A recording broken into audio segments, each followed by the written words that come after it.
Good morning, good afternoon, good evening. Greetings to you in the name of Christ, wherever you are, my dear brother and sister.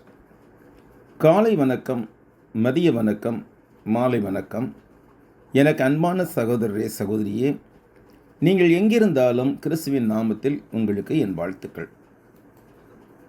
I am R.C. Joseph Sahayaraj, a preacher at the Church of Christ in Amali Nagar, Dindigul of Tamil Nadu at India. நான் RC Joseph Sahayaraj, இந்தியாவின் தமிழ்நாட்டில் திண்டுக்கல் அமளி நகரில் உள்ள கிறிஸ்துவின் சபையில் ஊழியராக இருக்கிறேன்.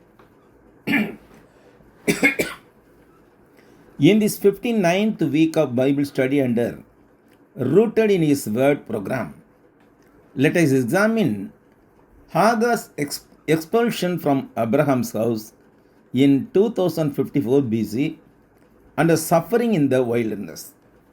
Genesis 21:11-21 verses. இந்த 59வது வாரத்திற்கான அவருடைய வார்த்தையில் வேரூன்றுதல் என்ற தலைப்பிலான நமது வேதாகம படிப்பில் கிமு 2054 ஆண்டில் ஆபிரகாம் வீட்டிலிருந்து ஆகார் வெளியேற்றப்பட்டதையும் அவள் வனாந்திரத்தில் அடைந்த துன்பங்களை பற்றியும் ஆராய்வோம். ஆதியாகமம் 21 அத்தியாயம் 11 முதல் 21 வரை உள்ள வசனங்கள். Last week we saw that, and Sarah saw the son of Hagar the Egyptian, whom she had borne to Abraham, scoffing. Therefore she said to Abraham, cast out this bondwoman and her servant, for the son of this bondwoman shall not be heir with my son, namely with Isaac. கடந்த வாரத்தில் நாம் 21 அதிகாரம் 9-10 வசனங்களுடன் முடித்தோம்.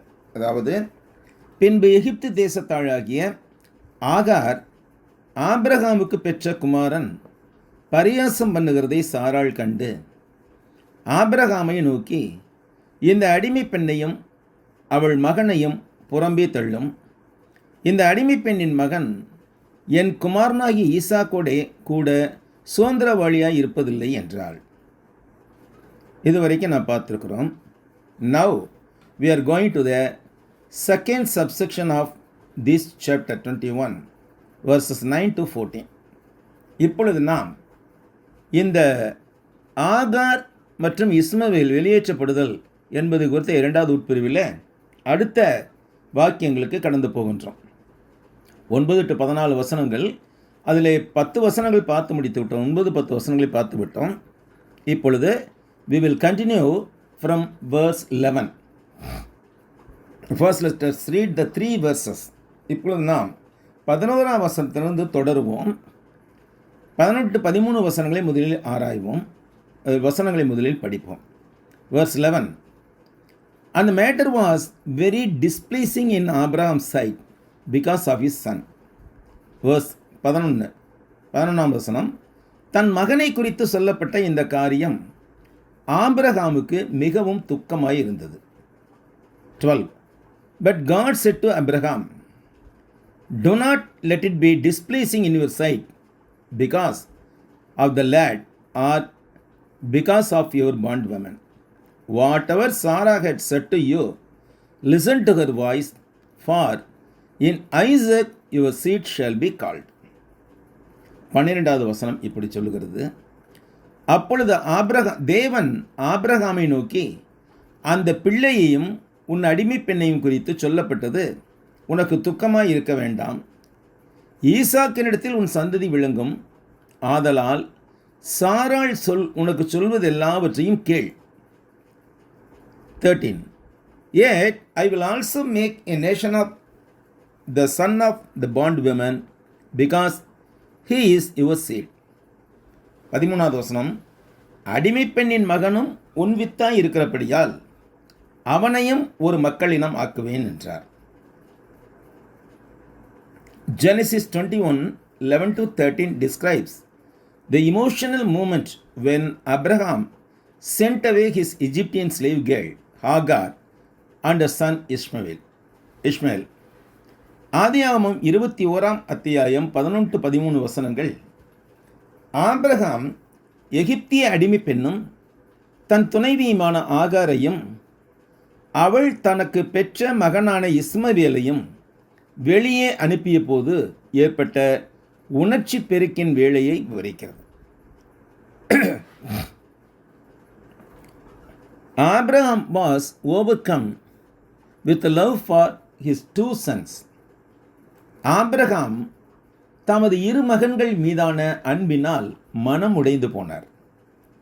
But God granted Sarah's request to send Ishmael and his mother away. ஆனால் இஸ்மவேலையும் அவன் தாயையும் வெளியே அனுப்பிவிட வேண்டும் என்ற சாராளின் கோரிக்கையை தேவன் அங்கீகரித்தார். He promised to protect Ishmael and to establish the divine covenant lineage only through Isaac. அவர் இஸ்மவேலை பாதுகாப்பதாகவும் தெய்வீக உடன்படிக்கையின் வம்சாவளி ஈசாக்கின் மூலமாக மட்டுமே நிலைநாட்டப்படும் என்றும் வாக்களித்தார். Abraham felt very sad about this statement about his son. தன் மகனை குறித்து சொல்லப்பட்ட இந்த காரியம் ஆபிரகாமுக்கு மிகவும் துக்கமாயிருந்தது. Abraham was deeply saddened by the reality that he would lose his firstborn son Ishmael, whom he has raised over 10 years. Abraham 10 ஆண்டுகளுக்கு மேலாக, சரியாக சொல்வதென்றால் 14 ஆண்டுகளாக தாம் வளர்த்த தமது மூத்த மகனான இஸ்மவேலை இழக்க நேரிடும் என்ற யதார்த்தத்தினால் அவருக்கு இந்த ஆழ்ந்த துக்கம் உண்டானது. சாரா insisted that Hagar and Ishmael be sent away in order to protect Isaac's inheritance. ஈசாக்கின் சுதந்திரத்தை பாதுகாப்பதற்காக ஆகார் மற்றும் இஸ்மவேல் வெளியேற வேண்டும் என்று சாராள் வலியுறுத்தினார்.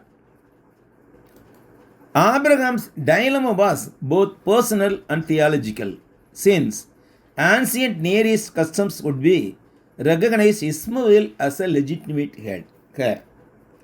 பண்டைய அண்மை கிழக்கு நாடுகளின் பழக்க வழக்கங்கள் இஸ்மவேலை ஒரு முறையான வாரிசாக அங்கீகரித்திருக்கும் என்பதால் ஆபிரகாமின் இந்த இக்கட்டான நிலை தனிப்பட்ட முறையிலானதாகவும் இறையியல் ரீதியானதாகவும் இருந்தது. In verse 12, God intervened, saying, "For in Isaac shall your shield." In verse 12, God intervened, saying, For in Isaac your seed shall be called. 12ஆம் வசனத்தில் தேவன் தலையிட்டு ஈசாக்கினிடத்தில் உன் சந்ததி விளங்கும் என்று உரைத்தார். So, God commanded Abraham to listen to Sarah.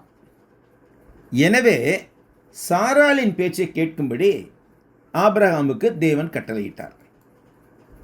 This important command separated the physical descendant Ishmael from the spiritual descendant of the promise, Isaac. இந்த முக்கியமான கட்டளை சரீரப்பிரகார சந்ததியாரை, அதாவது இஸ்மவேலின் சந்ததியாரை வாக்கு தத்தத்தின் ஆவிக்குரிய வம்சத்திலிருந்து, அதாவது ஈசாக்கின் வம்சத்திலிருந்து பிரித்தது. In verse 13, God gave Abraham peace of mind regarding Ishmael by assuring him that he would make a nation of people from the son of the slave woman, because he would be to his seed. 13ஆம் வசனத்தில் அடிமை பெண்ணின் மகனும் உன் வித்தாய் இருக்கிறபடியால் அவனையும் ஒரு மக்களினம் ஆக்குவேன் என்று உறுதிப்படுத்தியதன் மூலம் இஸ்மவேலை குறித்து ஆபிரகாமுக்கு தேவன் மன அமைதியை அளித்தார். This describes God's promise to protect Hagar's descendants. இது ஆகாரின் வம்சத்தை பாதுகாப்பதாக தேவன் உறுதியளித்ததை விவரிக்கிறது. At the same time, it was also to ensure that the primary right of ownership remained with Isaac, the child born according to the promise. அதே நேரத்தில் முதன்மையான உரிமை சொத்து வாக்குத்தத்தத்தின்படி பிறந்த பிள்ளையான ஈசாக்கிடமே நிலைத்திருப்பதை உறுதி செய்வதாகவும் இருந்தது. Now we come to the verse 14. இப்பொழுது நாம் 14ஆம் வசனத்துக்கு வருகிறோம். ஆதியாகமம் 21:14. So Abraham rose early in the morning and took bread and a skin of water, and putting it over her shoulder, he gave it and the boy to Hagar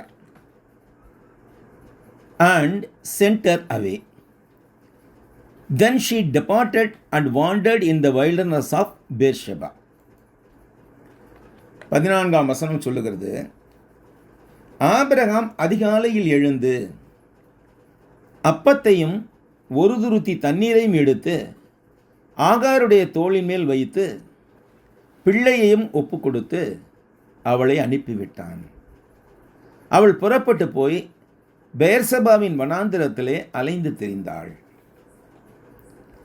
In Genesis 21:14, the main characters of the story were in a state of great distress and silent obedience. ஆதியாகமம் 21:14 இந்த வரலாற்றின் முக்கிய கதாபாத்திரங்கள் மிகுந்த மன உளைச்சலிலும் மௌனமான கீழ்ப்படிதலிலும் இருந்தார்கள். Abraham obeyed God despite of his deep sorrow. Abraham மனக்குழப்பத்தில் இருந்தாலும் தேவனுக்கு கீழ்ப்படிந்திருந்தார். Hagar on the other hand was burdened, distraught and forced into a uncertain departure. அதே சமயம் ஆகார் பாரம் சுமந்து நிலை குலைந்து நிச்சயமற்ற ஒரு வெளியேற்றத்திற்கு தள்ளப்பட்டாள். எங்கு போவோம் என்பது அவளுக்கு தெரியாது. Here we see the attitude and details of Abraham. இங்கே நாம் ஆபிரகாமுடைய மனநிலை மற்றும் விவரங்களை பார்க்கின்றோம். Attitude. He was in a state of firm obedience despite of his deep sorrow. மனநிலை என்னவென்று பார்க்கும்போது ஆபிரகாம் ஆழ்ந்த வேதனையில் இருந்தாலும் உறுதியான கீழ்ப்படிதலில் நிலைத்திருந்தார். Details. Genesis 21:11 indicates that sending Hagar and their son Ishmael away was a great pain for Abraham. விவரங்கள். Abraham ஆகாரையும் அவருடைய மகன் இஸ்மவேலையும் அனுப்பி வைத்தது ஆகாருக்கு மிகவும் வேதனை அளித்தது என்று ஆதியாகமம் 21:11 குறிப்பிட்டது. Abraham was filled with natural paternal affection and sorrow. Abraham தனது இயல்பான தந்தை வழி பாசமும் துக்கமும் கொண்டவராக இருந்தார். However, Abraham trusted in God's promise to make Ishmael into a great nation. ஆயினும் இஸ்மவேலையும் ஒரு பெரிய மக்களினமாக மாற்றுவேன் என்ற தேவனுடைய வாக்குறுதியில் ஆபிரகாம் நம்பிக்கை வைத்தார். He got up early the next morning, gave them a small supply of food, bread and water, and sent them off into the wilderness. அவர் மறுநாள் அதிகாலையில் எழுந்து சொற்பமான உணவுப் பொருட்களை அப்பத்தையும் தண்ணீரையும் கொடுத்து அவர்களை வனாந்திரத்திற்கு அனுப்பி வைத்தார். Now let us analyze the mood of Hagar and the details. இப்பொழுது நாம் ஆகாரின் மனநிலையை அதன் விவரங்களையும் பற்றி ஆராய்வோம். Mood. Hagar was overburdened, exhausted and eventually lost. மனநிலை. ஆகார் மிகுந்த பாரம் சுமந்தவளாய் சோர்வடைந்து இறுதியில் வழிதப்பி போனவளாக இருந்தாள். Details. Abraham placed bread and a skin of water on her shoulders. Abraham அப்பத்தையும் ஒரு துருத்தி தண்ணீரையும் அவள் தோள்களில் வைத்தார்.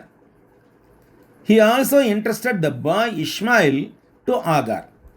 மேலும் அவர் சிறுவன் இஸ்மவேலையும் ஆகாரிடம் ஒப்புவித்தார்.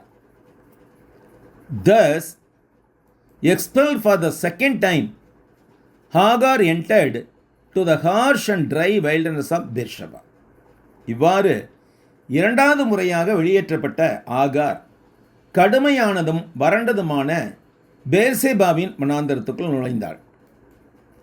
As her meager provisions dwindled rapidly, she became exhausted from her aimless wandering and physical exhaustion.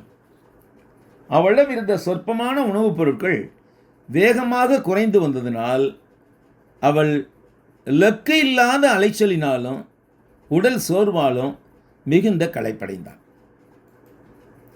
In Genesis 21:14, it was explained that not Sarah but Abraham that actually performed those early morning acts.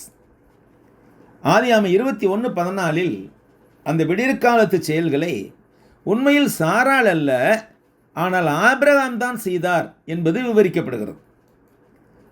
The verse does not explicitly describe Sarah's own thoughts on that particular early morning. அதில் அந்த துல்லியமான விடியற்காலையில் சாராளின் சொந்த எண்ணப்போக்குகளை இந்த வசனம் வெளிப்படையாக விவரிப்பதில்லை. However, how was Sarah's mood that leading up the actions of that early morning? இருந்தாலும் அந்த விடியற்காலை வேளையில் செய்யப்பட்ட செயல்களுக்கு வழிவகுத்த சாராளின் மனநிலை எவ்வாறு இருந்தது? Her mood was defined by maternal protectiveness, jealousy, and an unwavering commitment to her son's inheritance. தாய்மையின் பாதுகாப்பு உணர்வு, பொறாமை மற்றும் தன் மகனின் உரிமை சொத்தின் மீது அசைக்க முடியாத அர்ப்பணிப்பு ஆகியவற்றினால் அவளது மனநிலை வரையறுக்கப்பட்டது. A deeper look into the background surrounding the situation. இந்த சூழ்நிலையை சுற்றியுள்ள பின்னணியை பற்றிய ஒரு ஆழமான பார்வை மற்றும் விவரிப்பு. First, defending the birthright. ஒன்றாவது, மூத்த மகனின் உரிமையை பாதுகாத்தல். After witnessing Ishmael mocking Sarah's son Isaac at the milkmaid feast, she, that means Sarah, became very concerned. பால் மறக்கும் விருந்தில் இஸ்மவேல் சாராளின் மகன் ஈசாக்கை பரிகாசம் செய்வதை கண்ட பிறகு சாராள் மிகவும் கவலையடைந்தாள். Her mood was driven by a strong, intense desire to protect Isaac's future as the only heir for the covenant. உடன்படிக்கையின் ஒரே வாரிசாக ஈசாக்கின் எதிர்காலத்தை பாதுகாக்க வேண்டும் என்ற வலுவான மற்றும் தீவிரமான விருப்பத்தால் அவளுடைய மனநிலை உந்தப்பட்டது. Second, intolerant of rivals. ரெண்டாவது, போட்டியாளர்களை சற்றும் சகித்து கொள்ள முடியாத நிலை. சாரா demanded that Hagar and Ishmael be sent away. சாராள் ஆகாரையும் இஸ்மவேலையும் வெளியேற்றும்படி கோரினாள். She had said to Abraham, "Cast out this slave woman and her son. The son of this slave woman shall not be heir with my son Isaac." அவள் ஆபிரகாமிடம் இந்த அடிமை பெண்ணையும் அவள் மகளையும் இந்த அடிமை பெண்ணையும் அவள் மகனையும் புறம்பே தள்ளும். இந்த அடிமை பெண்ணின் மகன் என் குமாரனாகிய ஈசாக்கோடே சுதந்திரவாளியாய் இருப்பதில்லை என்று கூறியிருந்தாள்.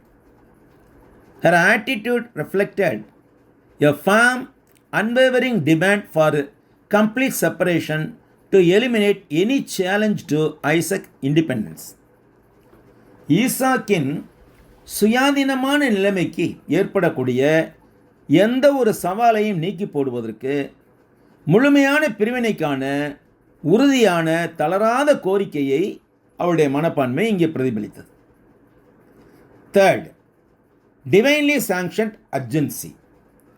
தெய்வீக அங்கீகாரம் பெற்ற அவசரம்.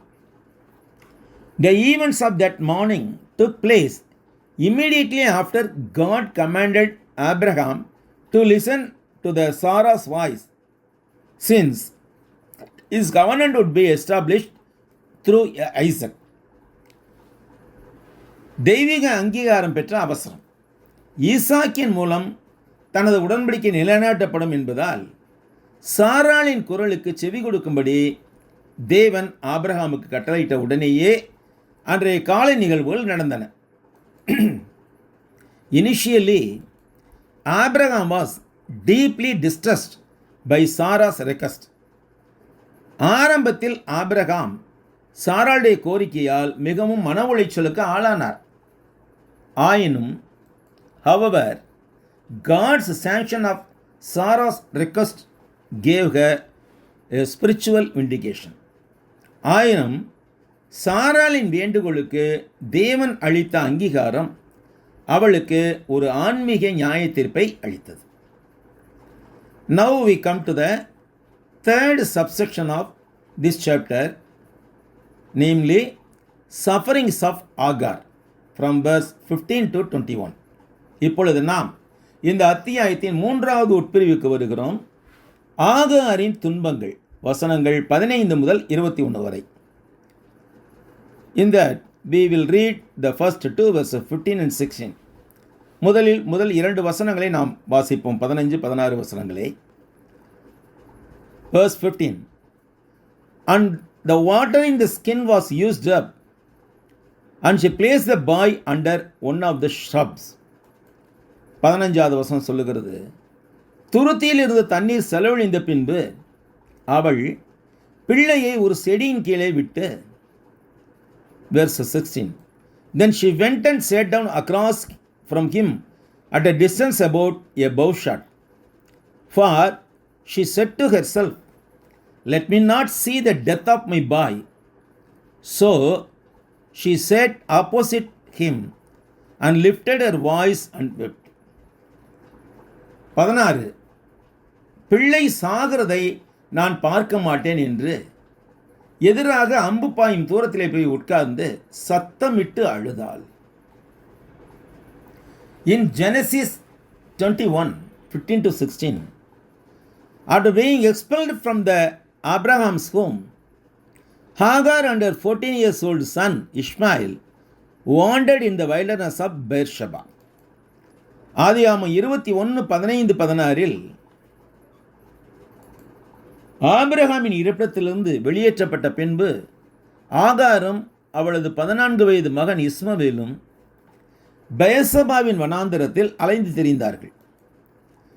With their water supply completely exhausted, a frustrated Agar left the weakened Ishmael under a bush and sat down a bowshot away, weeping as she watched him die.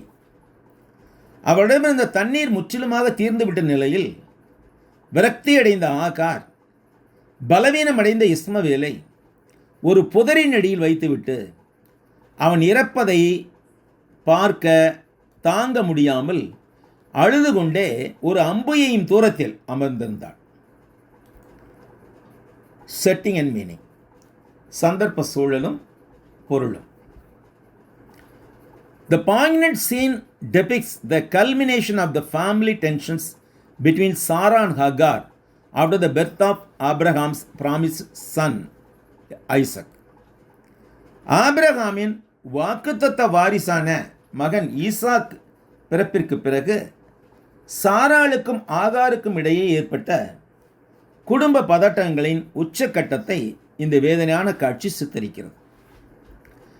The security of human resources. The water jar represents human limitations. மனித வளங்களின் பற்றாக்குறை. தண்ணீர் துருத்தி என்பது மனித வரம்புகளை குறிக்கிறது. As a servant, Hagar was initially provided with only bread and water by Abraham. ஒரு வேலைக்காரி என்ற வகையில் ஆகாருக்கு ஆரம்பத்தில் ஆபிரகாமினால் அப்பமும் தண்ணீர் மாத்திரமே கொடுக்கப்பட்டன. But these are not enough to survive in a harsh, dry desert. ஆனால் கடுமையான வறண்டு போன ஒரு பாலைவனத்தில் வாழ்வதற்கு அவைகள் போதுமானவைகளாக இல்லை. Bow and arrow distance. Will அம்பு தூரம். Hagar, who sat within a range bow and arrow of skilled archer, expressed complete hopelessness. ஒரு வில்லம்பு தூரம், ஒரு திறமையான வில்லாளன் எய்யக்கூடிய தூரத்தில், வில்லம்பு வைத்து எய்யக்கூடிய தூரத்தில் அமர்ந்திருந்த ஆகார் முழுமையான நம்பிக்கை இல்லாமையை வெளிக்காண்பித்தார். Unable to physically help her son, she withdrew in grief to protect herself from the shock of witnessing his death firsthand. தன் மகனுக்கு உடல் ரீதியாக உதவ முடியாததால் அவனது மரணத்தை நேரடியாக காணும் அதிர்ச்சியிலிருந்து தன்னை காத்து கொள்வதற்கு அவள் துக்கத்தில் ஒதுங்கி விடுகிறாள். This emotional impact reflects the profound helplessness of a mother in a life or death crisis. இந்த உணர்ச்சி ரீதியான பாதிப்பு வாழ்வா சாவா என்ற நெருக்கடியில் ஒரு தாயின் ஆழ்ந்த இயலாமையை பிரதிபலிக்கிறது. An allegorical view, ஒரு உருவக பார்வை. In Christian theology, Apostle Paul later used this history as an allegory in Galatians 4:21-31. கிறிஸ்தவ இறையியலில் அப்போஸ்தலனான பவுல் பின்னர் இந்த வரலாற்றை ஒரு உருவகமாக பயன்படுத்தினார். இங்கே கலாத்தியர் 4:21-31. We are going to read only 2 verses from. We cannot read all the verses, so we will read a few verses in this 21-31. Tell me, you who desire to be under the law, do you not hear the law? நியாயப்பிரமாணத்துக்கு கீழ்ப்பட்டுக்கிற விரும்புகிற நீங்கள் நியாயப்பிரமாணம் சொல்லுகிறதை கேட்கவில்லையா? இதை எனக்கு சொல்லுங்கள். 22. For it is written that Abraham had 2 sons, the one by a bondwoman and the other by a free woman. ஆபிரகாமுக்கு 2 குமாரர்கள் இருந்தார்கள் என்று எழுதியிருக்கிறது. ஒருவன் அடிமையானவளிடத்தில் பிறந்தவன், ஒருவன் சுயாதீனம் உள்ளவளிடத்தில் பிறந்தவன். 23rd verse. But he who was born of bondwoman was born according to the flesh, and he of the free woman through promise. 23ஆம் வசனம். அடிமையானவளிடத்தில் பிறந்தவன் மாம்சத்தின்படி பிறந்தான், சுயாதீனம் உள்ளவளிடத்தில் பிறந்தவன் வாக்குத்தத்தத்தின்படி பிறந்தான். 24. Which things are symbolic, for these are the 2 covenants, the one from Mount Sinai which gives birth to the bondage which is Hagar. 24. இவைகள் ஞான அர்த்தம் உள்ளவைகள். அந்த 2 ஸ்திரீகள் 2 ஏற்பாடுகளாம். ஒன்று சீனாய் மலையில் உண்டான ஏற்பாடு, அது அடிமைத்தனத்துக்குள்ளாக பிள்ளை பெறுகிறது. அது ஆகார் என்பவள் தானே. For this Hagar is Mount Sinai in Arabia and corresponds to Jerusalem which is now and is in bondage with her children. ஆகார் என்பது அரபி தேசத்தில் உள்ள சீனாய் மலை. அந்த ஆகார் இப்பொழுது இருக்கிற எருசலேமுக்கு சரி. இவள் தன் பிள்ளைகளுடைய கூட அடிமைப்பட்டிருக்கிறாளே. Verse 26. But the Jerusalem above is free, which is the mother of all of us. 26ஆம் வசனம். மேலான எருசலேமோ சுயாதீனம் உள்ளவள், அவளே நம் எல்லோருக்கும் தாயானவள். You please read the remaining verses 27-31. Now we come to the lesson again. Return to the lesson again. மிச்சமுள்ள வசனங்களை நீங்களே வாசி பார்த்து கொள்ளுங்கள். இதுதான் முக்கியமானவை. அதன் பிறகு உள்ளதெல்லாம் நம்ம விவரங்கள் சொல்வதனாலே அப்புறமேல் வாசிக்கலாம். The rejection of Hagar and Ishmael represent the old covenant, the bondage of the law. It contrasts with Isaac, the freedom promise of and grace, freedom of promise and grace. ஆகார் மற்றும் இஸ்மவேல் ஆகியோர் நிராகரிக்கப்படுதல் என்பது பழைய உடன்படிக்கையின், அதாவது நியாயப்பிரமாணத்தின் அடிமைத்தனத்தை குறிக்கிறது. இது வாக்குத்தத்தம் மற்றும் கிருபையின் சுதந்திரத்தை குறிக்கும் ஈசாக் என்பவருக்கு முரணானதாக உள்ளது. Conclusion. Even in a desperate situation, God did not abandon them. அவர்களின் அவநம்பிக்கையான சூழ்நிலையிலும் கூட தேவன் அவர்களை கைவிடவில்லை. In the verses that follow this passage, 21 to 17 to 19, God heard Ishmael's cry. God heard Ishmael's cry, comforted Agar, and opened her eyes to see a nearby spring. This saved their lives and confirmed his promise to make Ishmael a great son. இந்த பகுதிக்கு பின்வரும் வசனங்களில், அதாவது ஆதியாகமம் 21:17-19, தேவன் இஸ்மவேலின் கதறலை கேட்டு ஆகாருக்கு ஆறுதல் கூறி அருகில் இருந்த ஒரு நீரூற்றை காணும்படி அவள் கண்களை திறந்தார். இதன் மூலம் அவருடைய உயிரை காப்பாற்றி இஸ்மவேலை ஒரு பெரிய தேசமாக மாற்றுவேன் என்ற தமது வாக்குறுதியை உறுதிப்படுத்தினார். God, through an angel, promised Hagar that Ishmael would become a great nation and also give them a spring. தேவன் ஒரு தூதன் மூலமாக இஸ்மவேல் ஒரு பெரிய தேசமாவான் என்று ஆகாருக்கு வாக்குறுதி அளித்து அவர்களுக்கு ஒரு நீரூற்றையும் காண்பித்தார். Now we go to the 17 to 19 verses. இப்பொழுது நாம் 17-19 வரை உள்ள வசனங்களுக்கு போகிறோம். First let us read the verses. 17. முதலாவது வசனங்களை வாசிப்போம். And God heard the voice of the lad. Then the angel of God called to Hagar out of heaven and said to her, What ails you, Hagar? Fear not, for God has heard the voice of the lad where he is. தேவன் பிள்ளையின் சத்தத்தை கேட்டார். தேவ தூதன் வானத்திலிருந்து ஆகாரை கூப்பிட்டு, ஆகாரே, உனக்கு என்ன சம்பவித்தது? பயப்படாதே. பிள்ளை இருக்கும் இடத்திலே தேவன் அவன் சத்தத்தை கேட்டார். Arise and lift up the lad and hold him with your hand, for I will make him a great nation. நீ எழுந்து பிள்ளையை எடுத்துக்கொண்டு அவனை உன் கைகளினால் பிடித்து கொண்டு போ, அவனை பெரிய மக்களினமாக்குவேன் என்றார். Then God opened her eyes and she saw a well of water,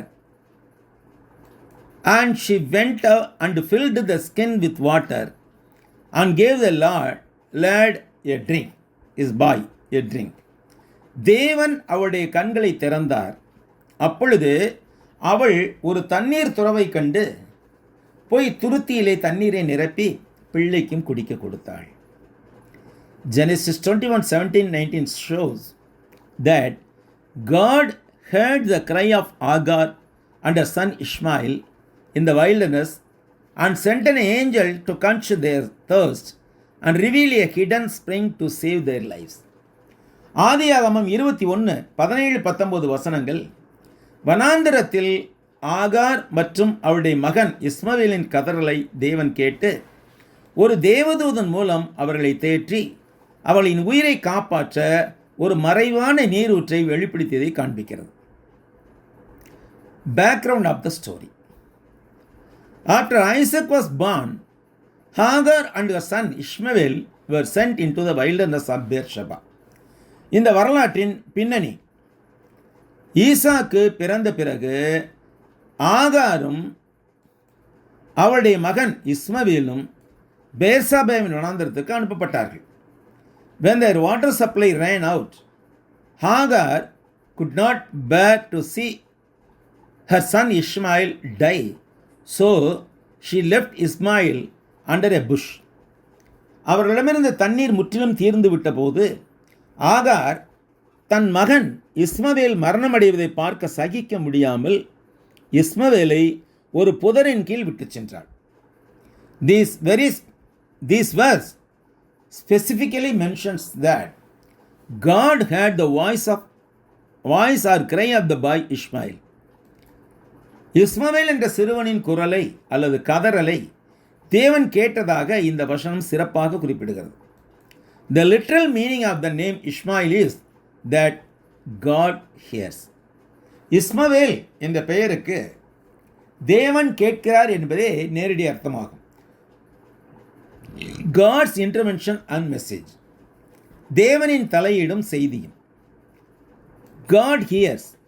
தேவன் கேட்கிறார். God heard the boy's voice where he was. He sent an angel from heaven to tell Hagar not to be afraid. தேவன் கேட்கிறார். அந்த சிறுவன் இருந்த இடத்தில் அவன் குரலை தேவன் கேட்டார். அவர் ஆகாரிடம் பயப்பட வேண்டாம் என்று சொல்ல ஒரு தேவதூதனை வானத்திலிருந்து அனுப்பினார். renewed promise, புதுப்பிக்கப்பட்ட வாக்குறுதி. The promise that Ishmael would grow into a great nation is reiterated. The angel tells Agar to lift the boy up and hold his hand. புதுப்பிக்கப்பட்ட வாக்குறுதி.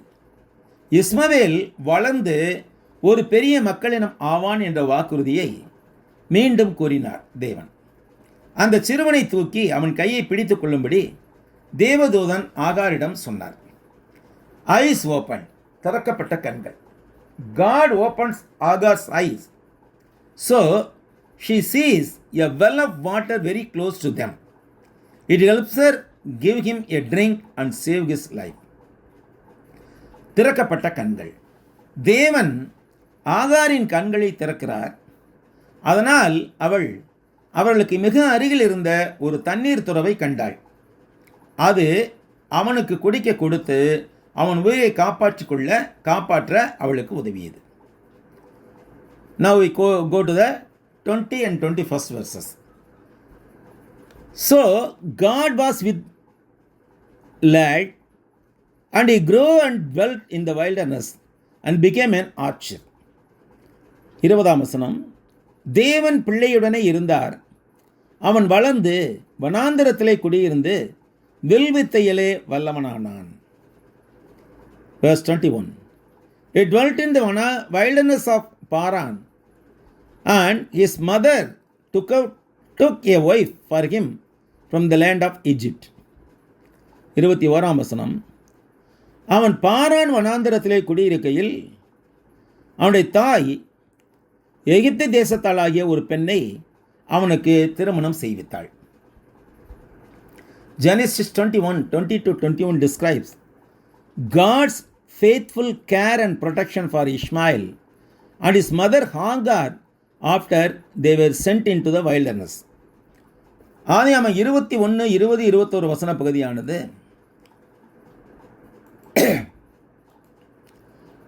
இஸ்மவேலும் அவனுடைய தாய் ஆகாரும் வனாந்தரத்துக்கு அனுப்பப்பட்ட பின்பு தேவன் அவர்களுக்கு அளித்த உண்மையுள்ள பாதுகாப்பையும் பராமரிப்பையும் விவரிக்கிறது.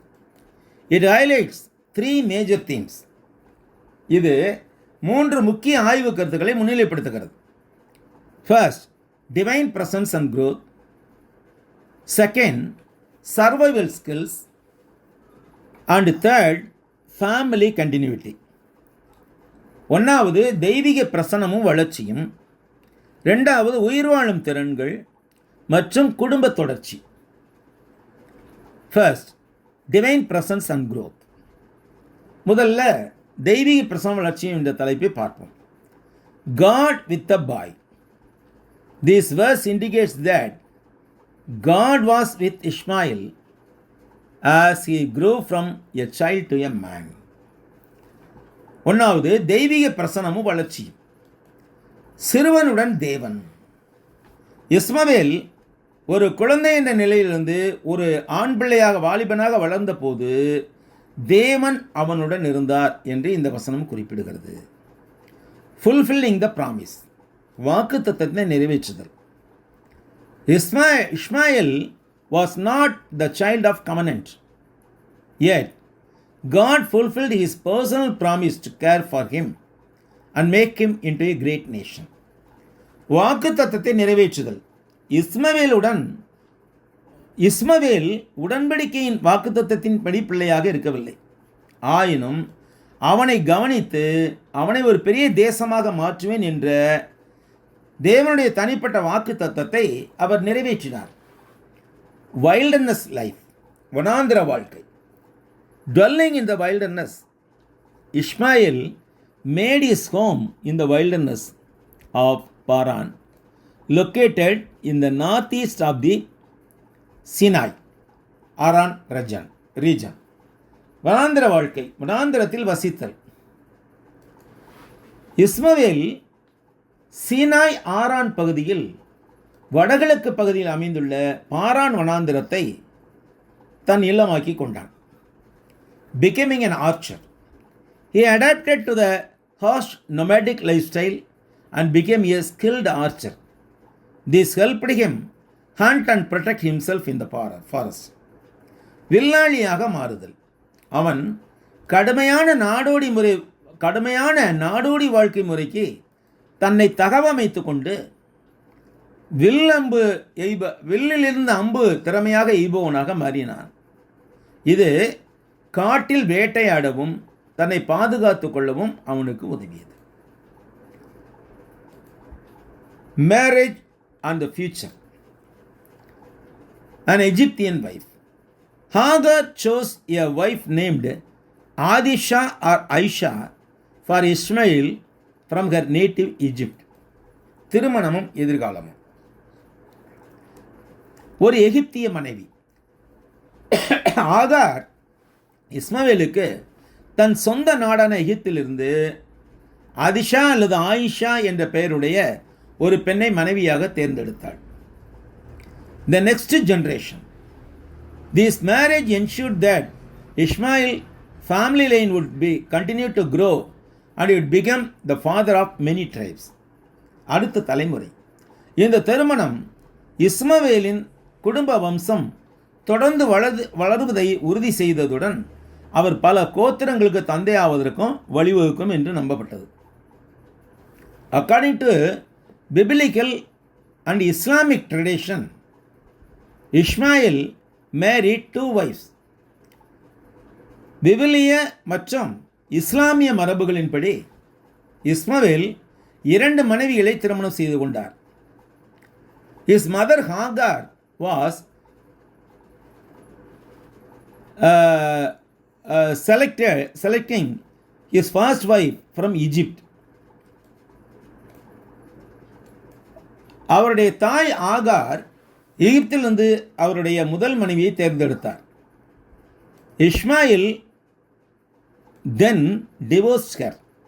பிற்பாடு இஸ்மவேல் அவளை விவாகரத்து செய்தார். He then married a second woman named Fatima, a member of Juhum tribe. Fatima bore Ishmael 12 sons. பின்னர் அவர் ஜூர்கும் பழங்குடியினத்தைச் சேர்ந்தவளான ஃபாத்திமா என்ற பெயர் கொண்ட பெண்ணை 2வது மனைவியாக திருமணம் செய்து கொண்டார். இந்த ஃபாத்திமா இஸ்மவேலுக்கு 12 மகன்களை பெற்றுத்தந்தாள். Spiritual lessons we can learn from Genesis 21:11-21. இதுவரைக்கும் நான் படித்த ஆதியாகமம் 21:11-21 வசன பகுதியிலிருந்து நாம் பெற்றுக்கொள்கிற ஆவிக்குரிய பாடங்கள். This passage teaches us lessons about divine provision, God's attention to the weak, and coping with painful changes. இந்த வசன பகுதியானது தெய்வீக ஏற்பாடு, நலிந்தவர்கள் மீது தேவன் கவனம் மற்றும் வேதனையான மாற்றங்களை சமாளிப்பது ஆகியவற்றை பற்றிய பாடங்களை நமக்கு கற்பிக்கிறது. This passage describes Hagar and Ishmael being sent into the wilderness, God hearing the boy's cry, and Hagar's eyes being opened to see a well of water. இந்த பகுதி ஆகார் மற்றும் இஸ்மாயில் வனாந்திரத்துக்கு அனுப்பிவிடப்பட்டதையும் சிறுவன் கதறுவதை தேவன் கேட்டதையும் ஆகாரின் கண்கள் ஒரு துறவை காணும்படி திறக்கப்பட்டதையும் விவரிக்கிறது. God hears our cries. தேவன் நமது கதறல்களை கேட்கிறார். First, personal attention. God heard the specific cries of Ishmael and Hagar in the wilderness. This shows that no person is lost or forgiveness beyond God's attention. ஒன்றாவது தனிப்பட்ட கவனம். வனாந்திரத்தில் இஸ்மவேல் மற்றும் ஆகாரின் கதறலை தேவன் கேட்டார். இது எந்த ஒரு நபரும் தேவனின் கவனத்துக்கு அப்பாற்பட்டு தொலைந்து போனவராகவோ அல்லது மறக்கப்பட்டவராகவோ இருப்பதில்லை என்பதை நமக்கு காண்பிக்கிறது. நம்ம எல்லோருடைய கதறல்களையும் தேவன் கேட்டுக்கொண்டு தான் இருக்கிறார். Comfort in trouble. The angels' first word are, do not be afraid. This reminds us that when our earthly circumstances seem hopeless, there is divine comfort. ரெண்டாவது துன்பத்தில் ஆறுதல். தேவதூதரின் முதல் வார்த்தை பயப்படாதே என்பதாக இருந்தது.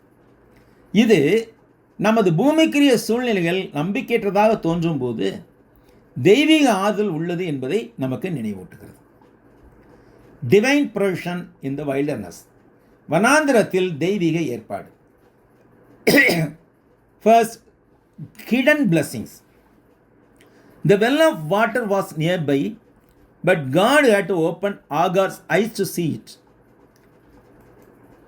மறைக்கப்பட்ட ஆசீர்வாதங்கள். 1, தண்ணீர் துறவு அருகிலேயே இருந்தது, ஆனால் அதை காணும்படி தேவன் ஆகாரின் கண்களை திறக்க வேண்டியிருந்தது. Often, help and answers are nearby, but our sorrow or fear blinds us to see God's immediate provision. பெரும்பாலும் உதவியோ அல்லது பதில்களோ நமக்கு அருகிலேயே இருக்கும், ஆனால் நமது துக்கமோ அல்லது பீதியோ தேவனின் உடனடி ஏற்பாட்டை காணவிடாமல் நம்மை குருடாக்கி விடுகிறது. Second, enduring grace. ரெண்டாவது, தாங்கும் கிருபை. God did not prevent the difficult journey into the wilderness. வனாந்திரத்துக்குள் செல்லும் கடினமான பயணத்தை தேவன் தடுக்கவில்லை. But God did sustain them as they walked through it. ஆனால் அதன் வழியே செல்லுகையில் தேவன் அவர்களை தாங்கி நடத்தினார். This proves that He walks with us through the difficult changes in life. இது நமது வாழ்க்கையின் கடினமான மாற்றங்களின் போது அவர் நம்மோடு கூட நடக்கிறார் என்பதை நிரூபிக்கிறது. Faith in difficult sections. கடினமான பிரிவுகளில் விசுவாசம். Trusting and surrendering loved ones to God. அன்புக்குரியவர்களை தேவனிடம் ஒப்படைத்து நம்பிக்கையாய் இருத்தல். Abraham experienced deep sorrow when he sent Ishmael away. இஸ்மவேலை வெளியே அனுப்பிவிடும்போது ஆபிரகாம் ஆழ்ந்த துக்கத்தை அனுபவித்தார். This illustrates that sometimes in order to obey God, we must give up our people and the consequences and trust in God's grace to protect them even when they are beyond our control. இது தேவனுக்கு கீழ்ப்படிவதற்கு சில சமயங்களில் நாம் நமது மக்களையும் விளைவுகளையும் விட்டுக் கொடுக்க வேண்டும் என்பதையும், நம் கட்டுப்பாட்டிற்கு அப்பாற்பட்டு தேவனுடைய கிருபை அவர்களை காக்கும் என்றும் நம்ப வேண்டும் என்பதையும் விளக்குகிறது. Second, fulfilment of unique paths. ரெண்டாவது, தனித்தனி பாதைகளின் நிறைவேற்றம். God kept his word by taking care of Ishmael. இஸ்மவேலை கவனித்துக் கொள்வதாக தேவன் கூறிய தமது வாக்குறுதியை வாக்குத்தத்தத்தை காத்து கொண்டார். This teaches us that God can bless and develop people in different ways than we expect or plan. இது நாம் எதிர்பார்ப்பதை அல்லது திட்டமிடுவதை விட வேறுபட்ட பாதைகளில் தேவன் மக்களை ஆசீர்வதித்து வளர்க்க முடியும் என்பதை நமக்கு கற்பிக்கிறது. With this, we conclude this week's Bible study under the topic of rooted in His word. அவருடைய வசனத்தில் வேரூன்றுதல் என்ற தலைப்பிலான இந்த வாரத்திற்கான வேதாகம் படிப்பை இத்துடன் முடித்துக் கொள்வோம். If the Lord wills, next week on the same day and at the same time, we will study the final part of 21st chapter Genesis, in which Abraham made a historical covenant with Abimelech. கர்த்தருக்கு சித்தமானால் அடுத்த வாரம் இதே நாளில் இதே நேரத்தில் Abraham அபிமெலேக்குடன் ஒரு வரலாற்று உடன்படிக்கை செய்த விவரம் பற்றி ஆதியாகமம் 21ஆம் அதிகாரத்தின் இறுதிப் பகுதியை நாம் படிப்போம். My heartfelt thanks to our dear brother Thunder Kirk and his team for the excellent work in broadcasting the study through Ignite Radio. Ignite வானொலி மூலமாக இந்த படிப்பை ஒளிபரப்பும் பணியை சிறப்பாக செய்து வரும் அன்புக்குரிய சகோதரர் தண்டர் கிர்க் மற்றும் அவரது குழுவினருக்கு எனது மனமார்ந்த நன்றி. My sincere thanks to dear brother David, brother Jack Williams and sister Deepthi Williams for the excellent work in broadcasting this program in India. இந்த வானொலி ஒளிபரப்பை இந்தியாவில் மிகச் சிறப்பாக செய்து வரும் அன்பான சகோதரர் டேவிட் மற்றும் சகோதரர் ஜாக் வில்லியம் மற்றும் சகோதரி தீப்தி வில்லியம்ஸ் ஆகியோருக்கு என் மனமார்ந்த நன்றி. My heartfelt thanks to all the beloved brothers and sisters who listened to this broadcast from the beginning to the end. இந்த ஒலிபரப்பை தொடக்கம் முதல் நிறைவு வரை கவனித்து கேட்ட அன்பிமிக்க சகோதரர்கள் சகோதரிகள் யாவருக்கும் என் மனமார்ந்த நன்றி. Until we meet again, I am praying for you. மீண்டும் சந்திக்கும் வரை உங்களுக்காக நான் ஜெபிக்கிறேன். Greetings to all of you, my dear brothers and sisters. மீண்டும் சந்திக்க வரை உங்களுக்கு என் வாழ்த்துக்கள் எனக்கு அருமையான சகோதரி சகோதரிகளே. ஆமென்.